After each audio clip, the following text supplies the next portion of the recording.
Hey, what's up, everybody? Hey, thanks for joining us, Kane and I Show. Make sure you hit that subscribe button, hit that like button.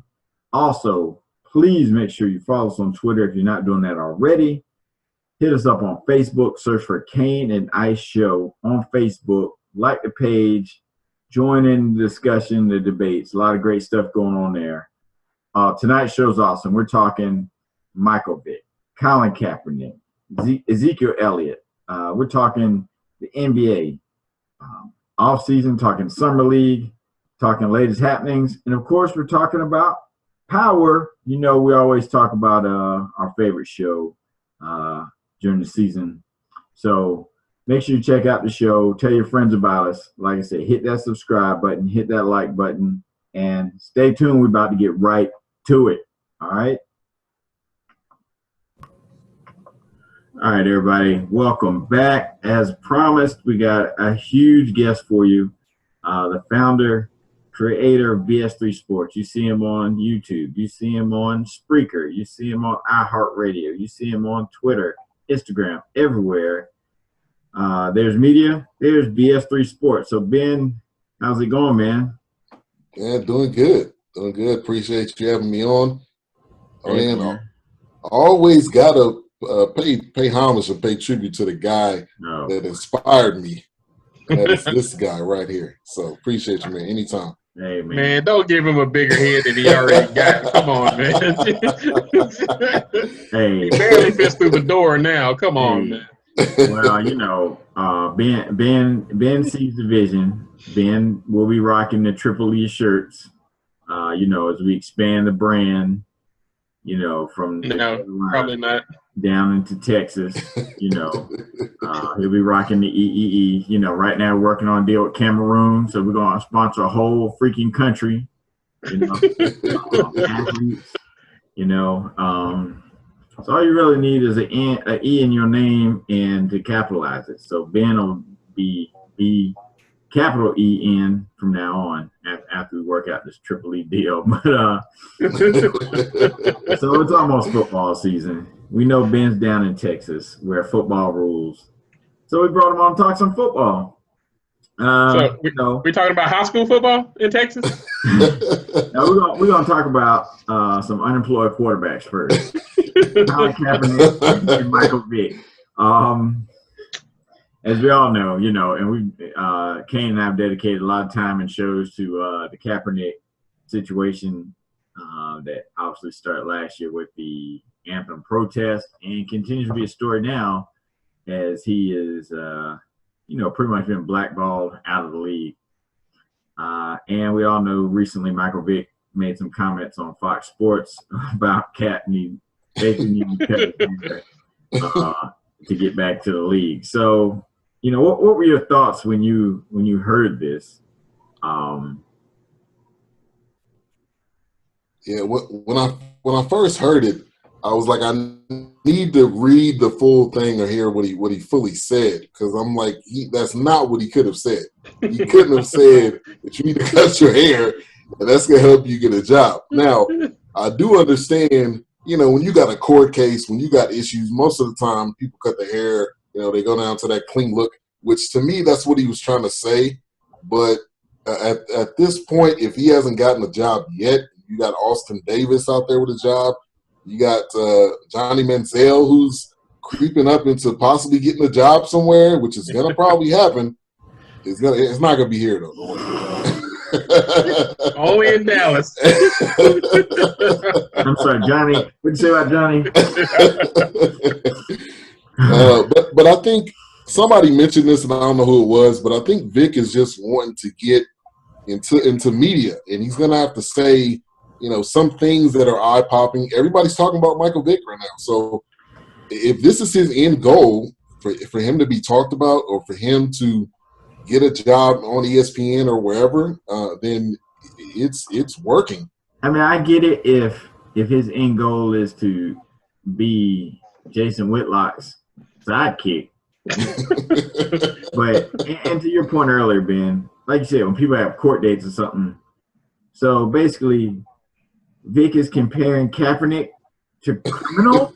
You know what I mean? Like that's what it sounds like. The pot calling the kettle black. Really, Vick has been there, done that, got the T-shirt, been in jail, everything. So Vick knows. Vick knows what it's about. That's what I'm saying. His situation is totally different. I mean, it's similar in the fact that they both played quarterback and they both faced public scrutiny. But now, do I think Michael Vick should have done that much time for what he did? No, but I get he did break the law, so there's a consequence there, and he was habitually breaking the law, and he should have known. I mean, this was really something he should have known better, right? Right. To compare his situation to a guy who's taking a public stand for his people, who happen to be your people too, Mike. Yeah, don't forget that. Don't forget that part. Unless Mike think he OJ, I don't know, man. I'm not Michael Vick. I'm OJ. Oh, well, other way around.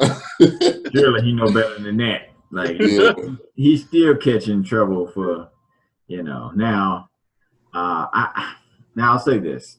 I think he had a point in that if Kaepernick's sole goal is to get back in the league, then cut your hair, apologize for kneeling and all that stuff, if that's your only goal. But obviously, Kaepernick has taken the stance of, I can play football and embrace my blackness, right? I don't have to pick between the two, which unfortunately seems like NFL's making him pick, but maybe, he might be a quarterback injury away from getting a phone call. I don't know. What do you think, Kane? Personally, when I heard it, I had to do a double take, man. I was pretty much ashamed of Michael Vick, man. I really felt bad because I knew the backlash that was going to come. And I was just surprised with his statement of what he just said and how he said it. He's almost comparing being a criminal and reforming yourself as opposed to what Colin Kaepernick did, take a stance. And like I said, this make a protest. This country was built on protest. If the colonists didn't protest England, the country wouldn't exist. I mean, you can go through the history of the country. There's protests everywhere, civil rights, women's rights, slavery, everything. I mean, there's always been protests in this country, except when a black man wants to protest, he's seen as being equal to a criminal now. I find it utterly ridiculous that Michael Vick would make the statement that Colin Kaepernick has to cut his hair, therefore conform to gain equal footing to get a job that he's already earned. I mean, there's easily 10 quarterbacks in the league that are starting quarterbacks right now or going to be starting quarterbacks that Colin Kaepernick is easily better than. So it's not about a job opportunity or the hair cutting or anything else. It's being blackballed. We know what it is. And it's utterly ridiculous for Michael Vick to compare that, considering the situation he's been through. If anybody should have any kind of sympathy for what he's going through, you figure Michael Vick would, considering the flack he caught and the situation he was in. So it's just utterly ridiculous to me that Michael Vick would take that kind of a stance, the crabs in the bucket mentality, just to get a job on Fox Sports or his goal on to get on media or get a job of other sorts or anything. So it's just utterly ridiculous to me. And Michael Vick really offended me and, really peed me off, to tell you the truth. Yeah. And this is the thing with Kaepernick. Everybody's talking about Kaepernick like he should have a job. I honestly have never heard, and maybe I could be wrong, but I have not heard Kaepernick say, I'm looking for a job. I need a job badly. Everybody vouch for me. People talk about me to help me get a job. I don't even think that's his focus right now. And if it is, I haven't heard him say it. I try to follow sports as closely as possible, and I haven't heard Kaepernick say anything. So to me, at this point, people just need to leave it alone. If he wants to come back, he will make the effort to do whatever it is that he feels like he wants to do. But his end goal to me is bigger than football right now. So football to me is like the last thing on his mind from what I can see. Yeah, and that goes back to what the Giants owner said. He had the letters and the fan backlash of him even thinking about signing Colin Kaepernick. And to take it from a different angle that I heard earlier today on another radio show, if you're going to take this stance, the NFL, we know if you're the quarterback, you're the CEO of the team. You need to be 100% focused on nothing but football. You can't be sidetracked with building your brand or doing a sneaker or commercial promotion or doing side projects of anything. You know, when you're the CEO of the team, they expect you to be 100% engaged, nothing but football, saying all the right things, building camaraderie, all this BS. So I think a lot of owners are afraid of that because they're not afraid that he's fully engaged, but I still think he deserves a chance at being signed considering some of the other quarterbacks that are getting signed this offseason. Well, yeah, I'm being honest. You'd be most likely signing him as a backup. You know, most likely would not be signing him as your team CEO, right? Like the one team that brought him in to talk, Seattle, he wasn't going to be the guy there unless Russell Wilson got hurt. Because, you know, Russell Wilson just signed a huge contract. So, I hear people saying, but like I said, there's no reason he can't come in and be your backup when the guy that he beat out last year, Blaine Gabbert, has a job. Starting job. Who's going to suck it up this year? You know, he would guarantee you that they're going to have a losing record. Johnny Manziel's getting calls, and Colin Kaepernick is not. I mean, dude, do you need any more? I mean, I get the 100% focus thing, but I'd rather have my quarterback focused on community service than, you know, lines in the bathroom. You know, lines for the stall, okay? But all right, so let's get to another football topic, and this one's going to hit close to home for Ben because he's based in Dallas, Texas. You know, which thanks for showing us a good time we came down there a couple years ago. Want to come back, but anyway. We had a great time. Yeah, love the city, love it. Your boy Ezekiel Elliott, reportedly facing suspension. So he decides to, I guess, let out frustrations about this possible suspension on, I guess, a nightclub DJ or something. I'm not quite sure what happened. But apparently he allegedly punched some dude, knocked him out a couple nights ago. So Ben, what's going on with your boys? You know, y'all trying to lead the league in suspensions again this season? You're already off to a good start. Well, it started off with Nolan Carroll, which we got from you guys. If you really forget about that, he's infected. Yeah. He's in Dallas now. He's got to fit in. Okay, yeah. Right. Was Randy Gregory anywhere around? Oh no, he's gone. Don't worry about him. You won't see him again. He's gone. Yeah. I guess that's what he's doing right now with Rolando McClain, probably in Alabama, with Rolando McClain's kids that he's supposed to be watching. Purple drink, that purple drink will get you every time. Yeah, but the Zeke thing. So the story comes out Monday. Sunday night, he was at a club and he hit somebody. Some guy said that he seen Zeke hit somebody. Of course, today it comes out that the case is dropped or the investigation is dropped because they weren't able to find any witnesses. And the guy who filled out the paperwork, his name was in there wrong. He didn't have his address in there right. So really? So the problem with Zeke, though, the bottom line is when there's no football, Zeke has a problem staying focused. That is the real problem and issue.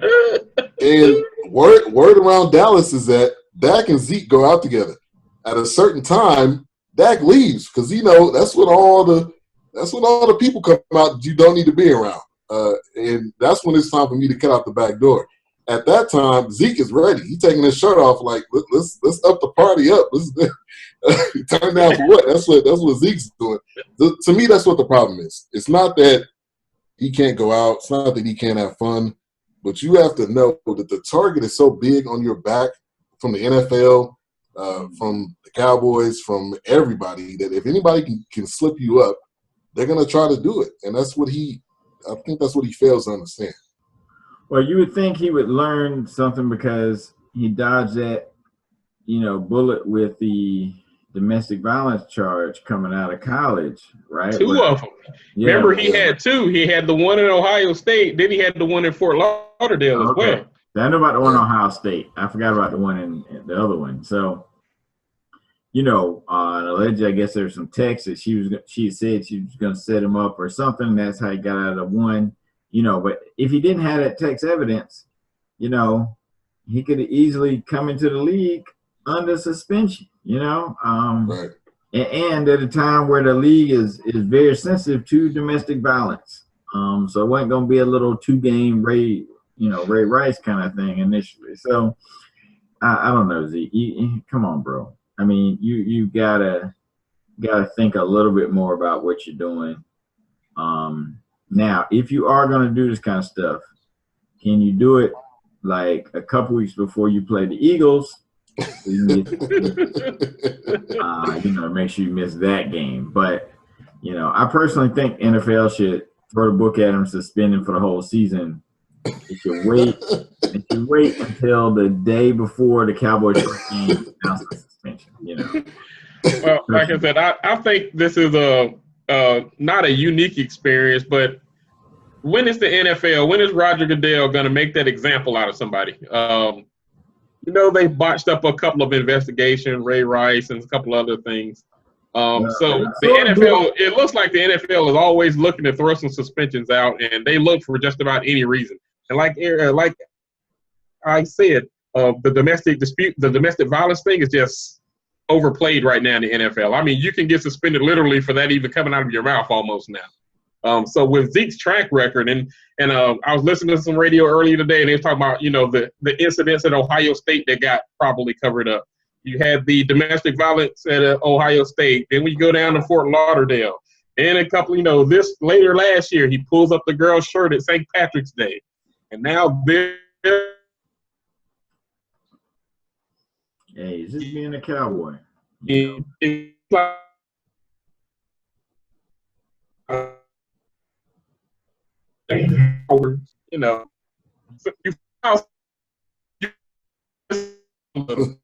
going to come to this, and I'm wondering what kind of example the NFL, if any, Roger Goodell is going to make out of Zeke. And I personally, me being honest, I don't think he should be suspended on just suspicion or alleged things. Now, if they find something that he's charged with and possibly has to deal with like that, okay, suspend him. But if the police don't find anything, you probably shouldn't be suspended. But he's getting that track record, man. And when you start to get that track record, the NFL will suspend you just on suspicion alone.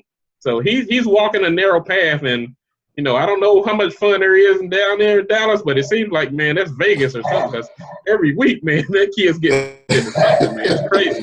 It's party time. There's a lot of spots down here, especially when you're the young star of the team. I mean, like you said, right. That target's on your back. That's not a star. That's a bullseye. Right. And he's got to act like it, man. There's, like you said, NFL players go out. That's what they do.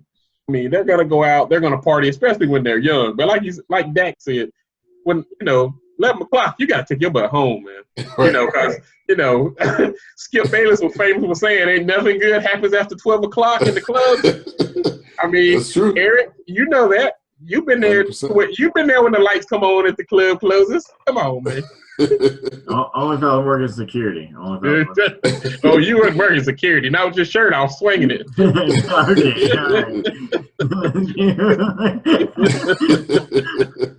I'm also not a multimillionaire who might lose millions of dollars. Yeah. So he's supposed to lose if he gets suspended any games. He's going to lose $240,000. I believe it's $240,000 a game. If he gets suspended. That's a lot of money. I don't care who you are, how much money you make. He's still young, so that's a lot of money to lose. Ability to get endorsements. You know what I mean? Yeah, right. Exactly. Right. Yeah. You're already cutting your own throat by, with these kind of actions. No company wants you to be their spokesperson when you've got this kind of track record. It's just not going to happen. Yeah. Yeah. Yeah. But, he'll keep getting chances. Just don't take a knee during the anthem. So Ben, brother, we appreciate you coming on. I want everybody to go to Twitter right now. Go to @BS3Sports. Follow my man Ben. Great insight. Ben, tell them where else they can find you. And where can't they find you? Exactly. So Instagram, You BS3 can't find him Sports. in Ezekiel Elliott's holding cell. That's about the only place. Facebook, BS3 Sports. Just got on iHeartRadio. Working on a lot more things. YouTube. Anyway, just type in BS3 Sports in Google. It'll come up. I guarantee you. And I appreciate you guys for always looking out, always having me on, and continue to grow you guys' platform too. All right, Ben. Have a good one, brother. Hey, we're going to take a quick break. We'll be right back to holler at y'all. We're going to talk some power. You know we love the show. So stay tuned, all right?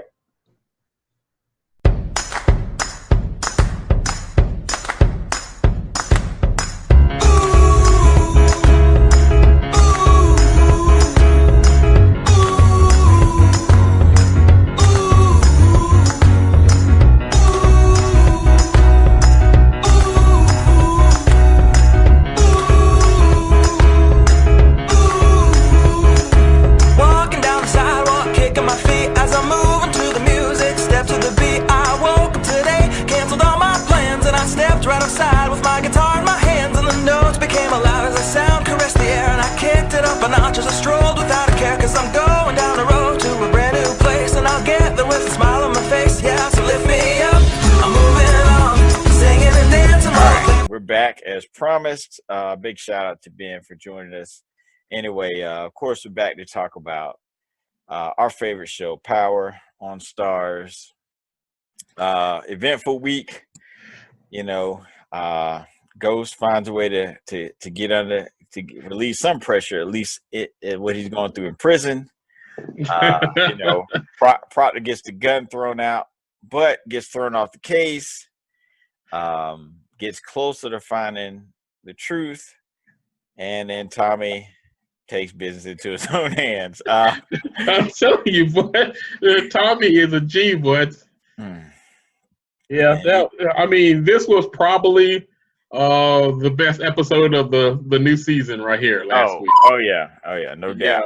I mean, you had a lot going on with this episode. Yeah, and I totally forgot that Tommy told Proctor he was going to be in the apartment too. No, I didn't forget that because as soon as he said that, I thought to myself, I said, if that guy gets smart at the lip, Tommy's going to take care of that dude. And I'll be damned that didn't happen.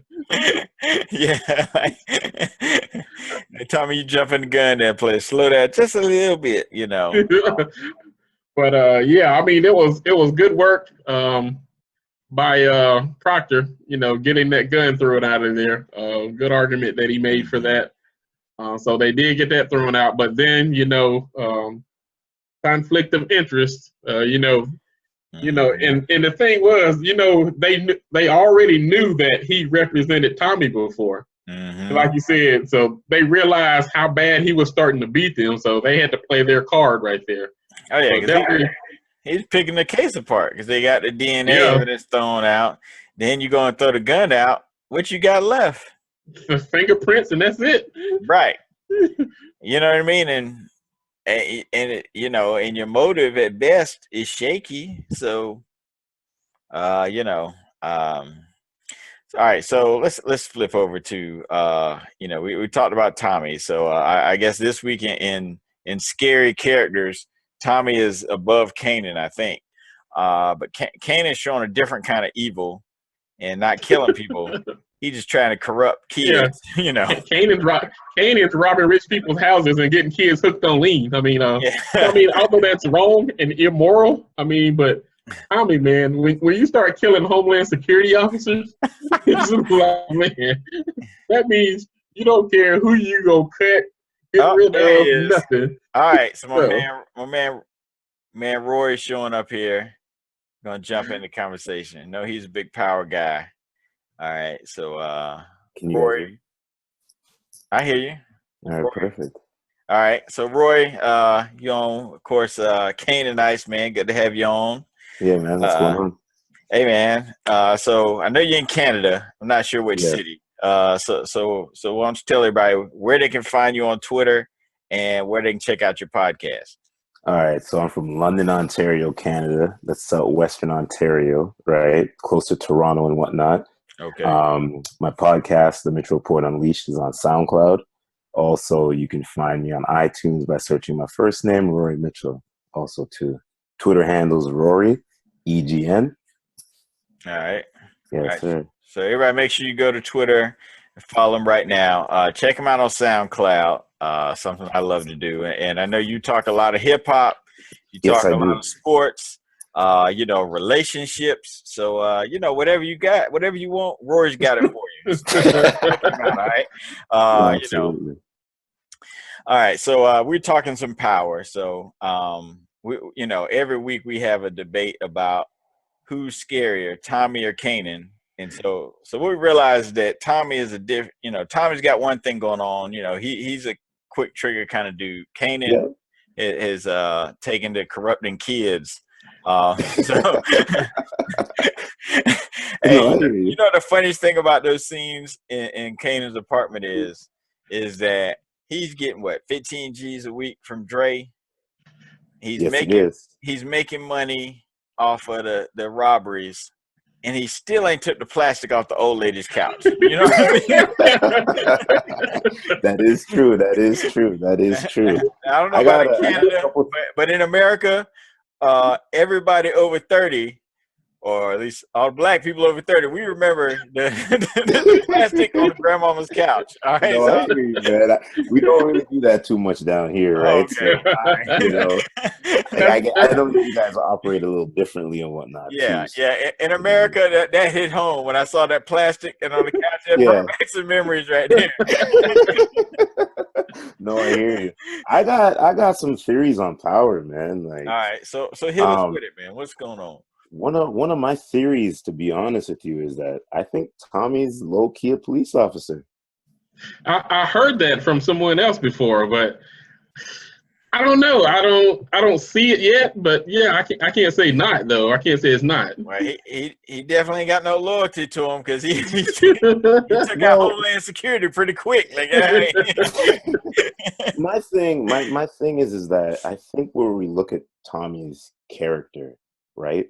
He has a story, but nobody really knows the story, and now everybody's trying to say that basically his dad is who's in jail, the one that had the confrontation with him and Ghost, right? So I don't know. I don't think they're going to make it too predictable. I think they're going to do it a little bit, kind of setting us for a swerve, And they play it slow, like it'll probably be like season 6 before we find out if this Tommy's dad or not. You know what I mean? I hear you. It's going to be season 10 before they find out Kanan's still alive. Oh, yeah. I hear you. But here's my question for you guys. Who do you think is the major character that we might see die? Major character that might die. I hate to say it because I right now she's just on fire. Lala, man. I just can't see his dating Tommy as a good move for your life expectancy. You mean he's not marriage material? I'm just saying, like, dating Tommy, your life expectancy, normally it really drops off after you date Tommy. But plus, I can see her being a casualty of war, right? Yeah. For me, I'm looking at Dre. I mean, because he's kind of caught in the middle right now. I mean, and he's kind of going too far to pick a side, really. I mean, you can tee off Kanan by not paying him or some other means, and he can take care of you. Or, you can tell Tommy the truth, but you've been hiding all this other crap from him, and then Tommy might ice you. So, to me, Dre's kind of stuck in a spot, and eventually he's going to have to pick a side. Oh, so that might be some. Well, and it seems like Dre is trying to push out Julio. Yeah. So you got a point. Julio might take him out. You know what I mean? Once he figures out what's going on. Yeah. So, like I said, who says that if Ghost ever gets out of this and gets back to his club business, he ain't gonna be mad at Dre for dirtying the club, selling drugs in there. I mean, come on, man. Well, man. here's the thing, though. I think he's, if Ghost gets out, he's gonna be back banging Angela anyway, so it doesn't really matter, I don't know. He needs to stay away from that. That's some bad stuff there. That But stuff she's don't got him in she's trouble. gonna help him get out, though. That's the crazy thing about it. But Nah, Tasha is down for him. Yeah, that's what I was saying. No. When you got Tasha, a girl like that, look, man, you got to go home. Just like I tell Mello every week, you got to go home, dude. Okay? Plus, all right. Not only is Tasha down for him, like she riding for him, she trying to hold the family together. She ain't telling the kids what's really up, but with everything she knows, she could really sell him down the river. You know what I mean? So nothing else, you got to keep her happy just because of that. But you know what, guys? I hate to break it to you. I think Tasha's gonna be the major character to die. Wow. It only makes sense. It only Mm. makes sense. I got a couple theories. It may sound like off the I can wall, see but that. with Kanan, and I don't want to be a bearer of bad news, but maybe I could see him. I have a feeling, just because of the sinister character that he is, he might rape Tasha, maybe rape Angela. That's kind of where They really don't pertain to him though, because they're not shorting his money. It's Tommy and Dre and Ghost that he's really. don't worry. But that could be part of his making Ghost suffer, right? Because he could just kill Tyreek. He's had plenty of chance to kill him, but he decided, no, I'm gonna slow play this. Right. That's what, and you make a good point where you say slow play it and then kind of build back Ghost's character too at the same time. Yeah, I mean, he got Tyreek cussing out his mom and his sister. I mean, the boy drinking lean, smoking weed. now he pushing up on the neighborhood freaks. I mean, come on, man. The Tyreek will come a long way in that Social in media season wants to and a see half. him gone, eh? Social media wants to see him gone. So. I mean, he went from being a respectable kid to just about doing everything you tell your kids not to do. I mean, this kid is. Yeah. Hey, well, we all heard it growing up. Listening to that type of music, listening to rap music. Bad and his bad influence. So imagine hanging out with one of the rappers. He's hanging out with 50 Cent. No, and that's the thing, right? That's just the thing. Tell you what, boy, Kanan is like Satan on there, boy. He just give you everything you need to ruin your life. That is true. Liquor, and guess what? I'm a 50 crime. fan too, right? I'm a 50 Oh fan. yeah. Oh, I love 50 Cent. That's what got me watching this show was like, 50 Cent got this new show covered out, before it blew up, and I was like, oh man, this is awesome.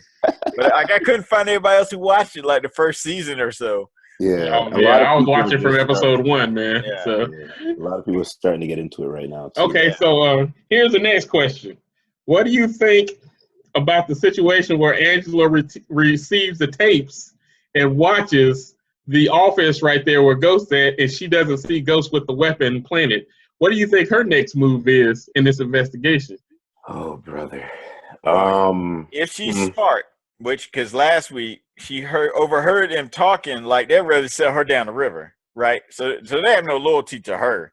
So if she's smart, she'll remember that and go ahead and sell them down the river.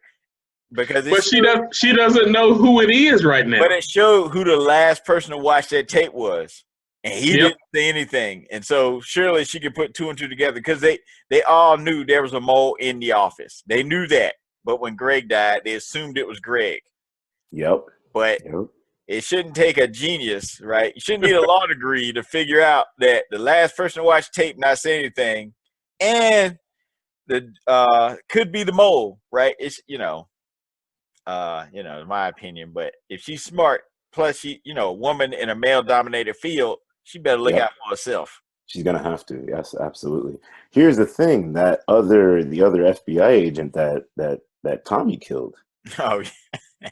we just ignore that too. Like I watched that, I'm like, what is going on? Like, it just makes my theory even more that maybe Tommy's protecting one of those dudes. Maybe Sandoval he's protecting. You know what I mean? Because Sandoval and Tommy been in this thing together for a long time. Could be. But what's the bigger picture? What are they trying to get accomplished then? That's what I'm trying to figure out. Well, what is Tommy trying to get accomplished?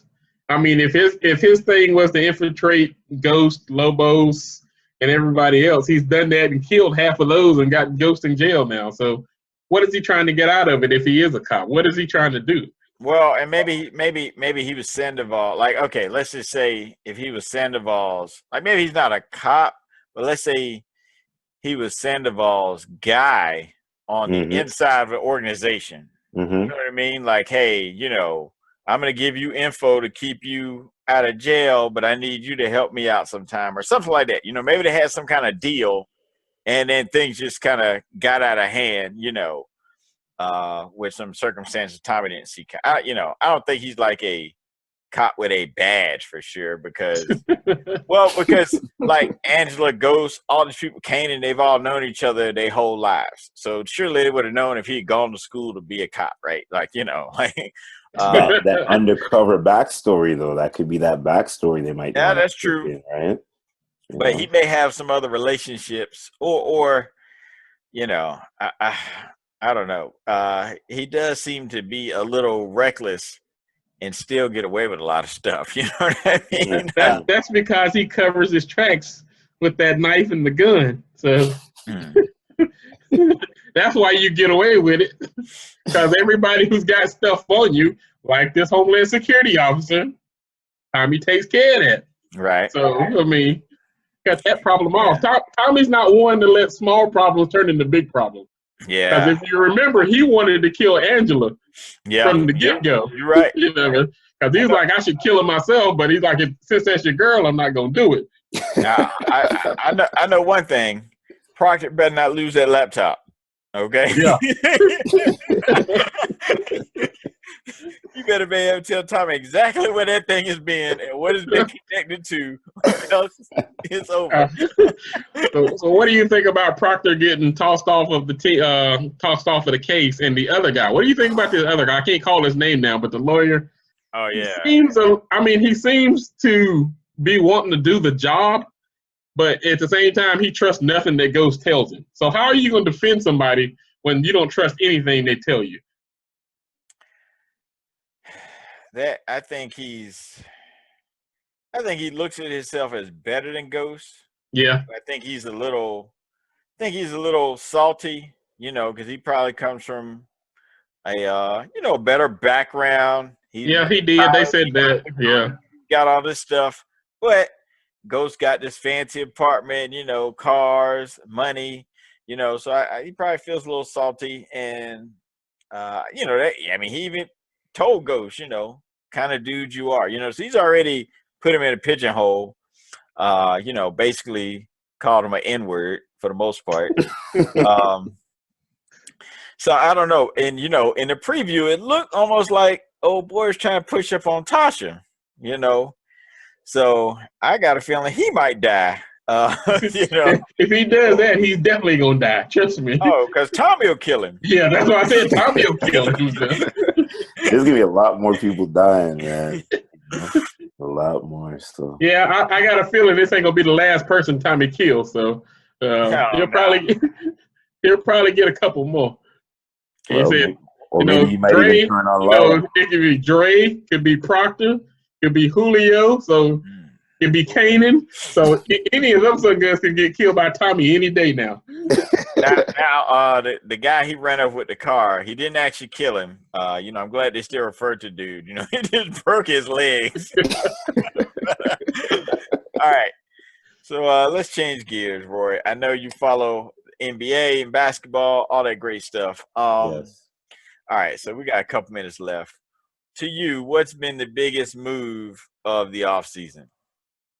I don't want to be biased, but it's Minnesota Timberwolves and them building that organization back where it is. Okay. Yeah, they look special. I'm being realistic here. I really think, depending on the seeding that they get, they could potentially sneak into the second round. I think they've got a good team, right? A good coach. Many want to call it Chicago Bulls 2.0. They've got dominated position with Karl Anthony Towns. You got Wiggins, which is on the come up. Quiet player. If he can get that killer instinct, I could see some damage. Really. Well, and now that they have Butler to help institute Thibodeau's vision. Second year with Thibodeau, they had better idea of expectations. Obviously, another year of just all playing together in the same system. Going to play faster. And you got Taj Boyd, and you got a point guard who's going to be a better defender, right? So I can see it making some noise, and getting the playoffs and having the privilege of being swept by the Golden State Warriors. Okay, relax. We'll get at least one. Yeah, like I said, I said it a couple of weeks ago. Minnesota on paper has what you need to build a team towards the future. I mean, right now they are set to grow. Now, what they need to do is get a little chemistry, a little experience. But with that being said, I still don't think they're better than Golden State. I don't think they're better. Yeah, I don't think they have the experience of the Spurs, although I think they could beat the Spurs. Physically, man to man, they could beat the Spurs. Oh, yeah. So, but that's the problem. Unless the Spurs make some moves, like with the Spurs as currently constructed, I'd go with them over the Spurs, especially when I found out Ginobili's coming back. So that's another roster spot with, a dude who's like older than me. Come on. You know what I mean? I mean, I love to watch him play, but let's be realistic. By the time they get to playoffs, what can he have left? I mean, I know they're good about managing minutes and all that stuff. Yeah. So true. Yeah, I mean, the West, although they gained some players in the offseason, I don't think anybody got that much better. Houston's not a better team with Chris Paul. I don't care what anybody says. And if they make that stupid move and trade for Carmelo Anthony, I'm going to knock them down another rung just for being stupid and bringing 3 balls.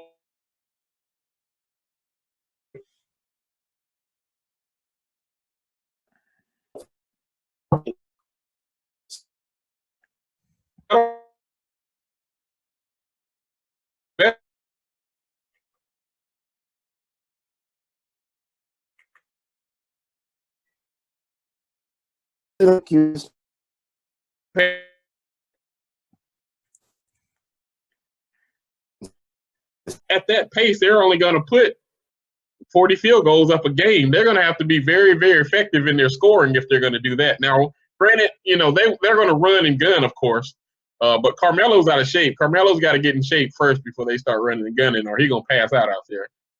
Chris Paul's getting old. I don't think he's played a complete season in the last 3 seasons. He's always got some kind of nick or something going on with him. And but I just don't think Houston's going to get any better with that. If their goal is to get to the finals, which everybody's goal should be, they cannot get past Golden State the way they are constituted right now. They will not get past Golden State. They can probably hardly get past the Spurs, and they might have problem beating Minnesota to start with anyway. Wow.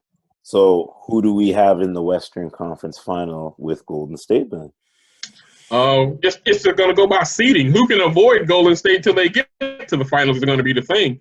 So you don't want to be a 4 or a 2 seed because you're going to see them.